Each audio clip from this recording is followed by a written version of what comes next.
What's up, guys? Welcome back for another video. As you can see, my assistant is still here. She's still here. Anyway, you want to say hi? Hi, guys. Anyway, isn't she cute? But today we're going to be going over the value of higher education, right? So I finally finished our pocket accounting crash course in the accounting transactions, why you need it. Finally finished that, so now we're gonna get down to more interesting content.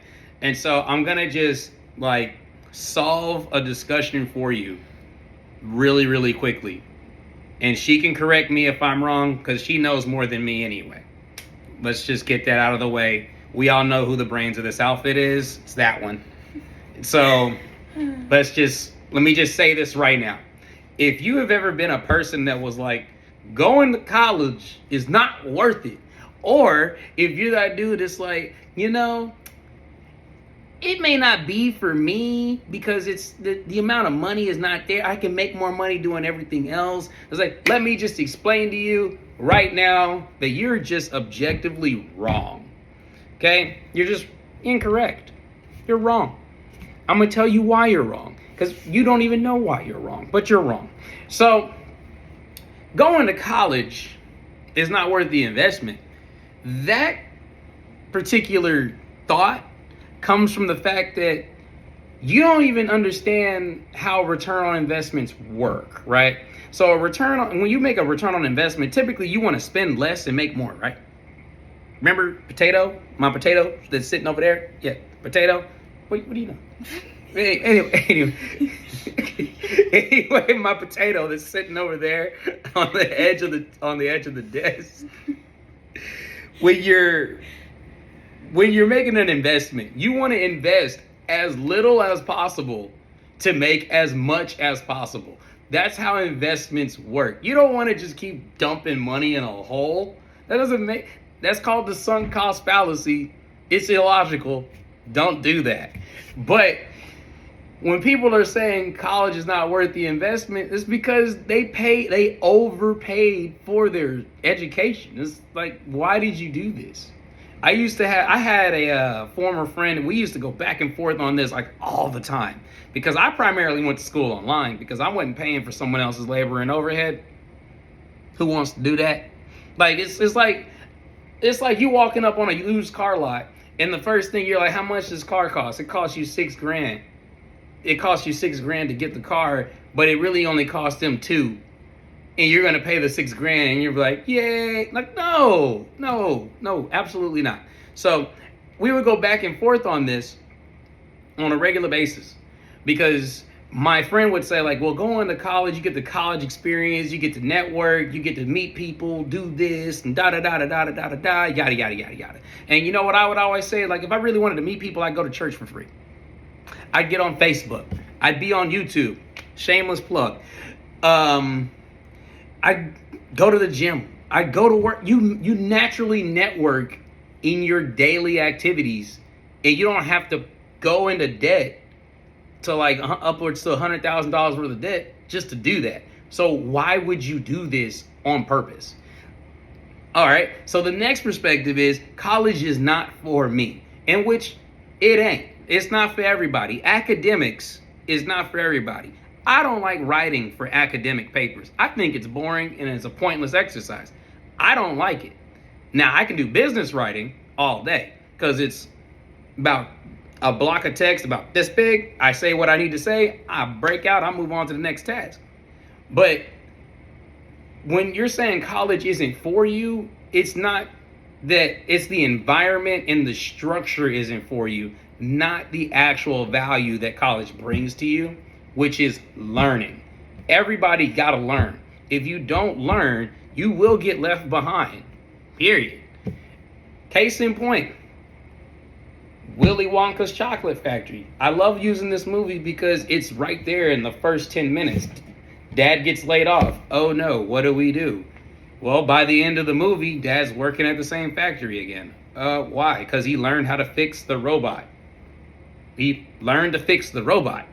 Learn something. Anyway, so let me explain to you how this works. So if you approach college like how businesses approach what's called R&D, which is research and development.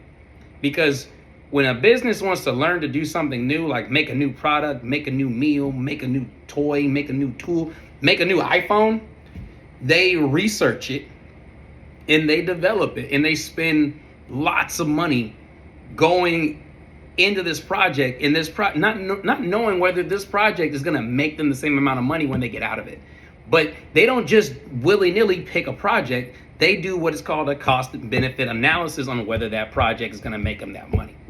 So before you even start college, you already know about where you're going to be after you get your degree. So you go to college, you get a 4-year degree, you get a bachelor's degree, you feeling pretty lit. And so you go to college, you get a bachelor's degree, you're feeling good.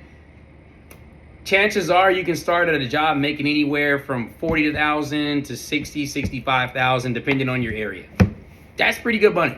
Like 100%, $60,000 a year is pretty good money. That's a whole lot better than what most people make.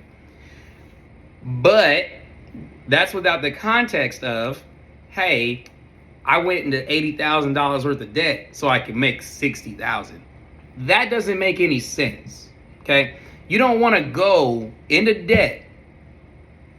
You don't want to get more debt than what the actual payout of what you're trying to do is. Because your return on investment in that case is negative. Like, you got a $60,000 a year job, but you got $80,000 worth of debt. Oops. So you don't want to do that. It doesn't make any sense. And then on top of that, you got to also think of how long it takes to get the degree. It takes you about 4 years. So why would you go with $80,000 worth of debt, take 4 years to get it, and then you come out on the back end complaining that your education wasn't worth it because you're not even working in the field that you went to school for in the first place?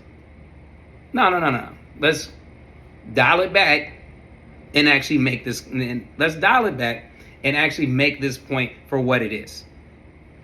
College costs too much for what you're getting. It just really does. It shouldn't cost you $80,000 to get a bachelor's degree to get a job that makes $60,000. That does not compute. It's like in our local area where we live. You can go to school for 5 years to be a teacher, then you got to be certified, and you know what they start paying teachers down here? $33,000 to maybe $36,000 a year. So so if you want to teach kids this person's age, move. If you want to teach kids this person's age, you gotta basically cripple yourself financially. That does no. So and then at that point, why would somebody be a why would somebody be a teacher? I'm sorry, my assistant is weird. I like her though. But why would you expect somebody to be a teacher? People don't want to spend that kind of money to basically be broke right afterwards. So it's not that college isn't worth the investment. It's that the way it's structured in the traditional sense is not always worth the investment. So, like, I'm an accountant. Everything I do is governed by 2 acronyms, technically 3, SEC, FTC, GAAP, GAAP, and IFRS. And if you want to be technical, IRS. They're governed by these 5 things, okay? And what you learn about accounting in one state is going to be similar to what you're going to learn about accounting in another state, because the profession as a whole is moving towards standardization, which means you're going to be doing the exact same thing accounting wise in California that you would be doing in like China, because we're trying to make sure that we're covering all of our costs and that everything's accurately recorded, and so that we can accurately report the stuff. So why wouldn't we want to standardize it, right?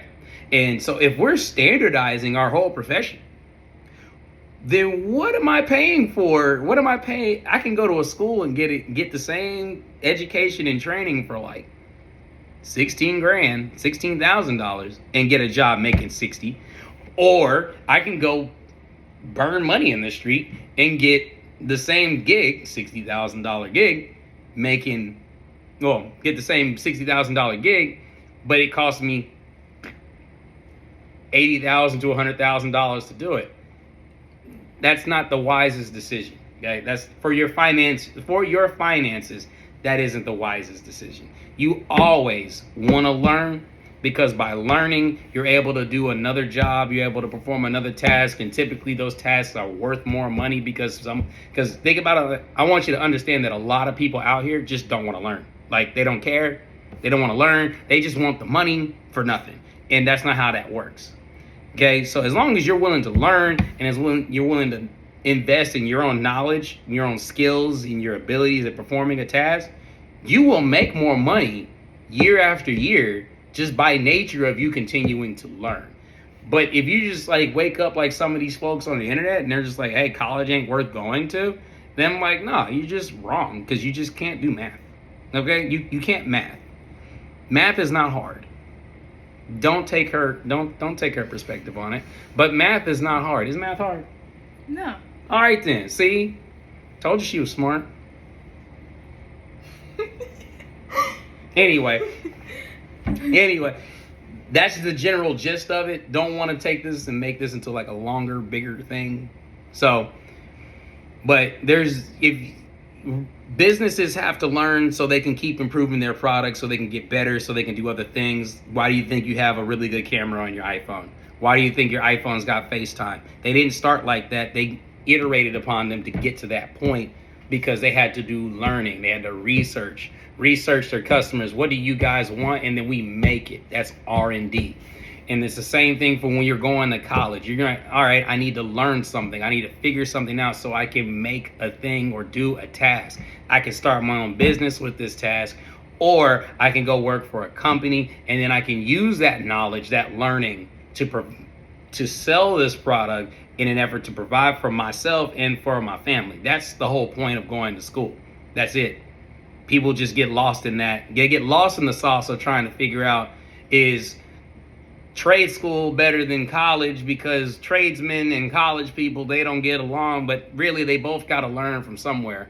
Okay, so like, if someone ever walks up to you and they just go like, trade school's better than college, my man, and this is why, ask them how many hours did they have to train under a professional so they can get their journeyman. Because when you go to college, you got to sit in a class listening to some old person, maybe young person, I don't know, talk about a particular profession for hours, right? It's like, yeah, you're doing fundamentally the exact same thing. Okay, they're not different. College is valuable, trade school is valuable. Why? Because learning is valuable. Always continue educating yourself. If you don't, you'll be like the dad in the beginning of Willy Wonka's Chocolate Factory. You just won't have a job eventually, because we're going to make robots and they're all going to take over everything, and pretty soon they'll be making YouTube videos. So it doesn't matter if they already aren't. But anyway, thank you for watching. Like, favorite, subscribe. Check the link down below if you want to read this instead of listen to me ramble on about it. All right, I'll see you guys later. Do you want to say bye? Bye. Bruh.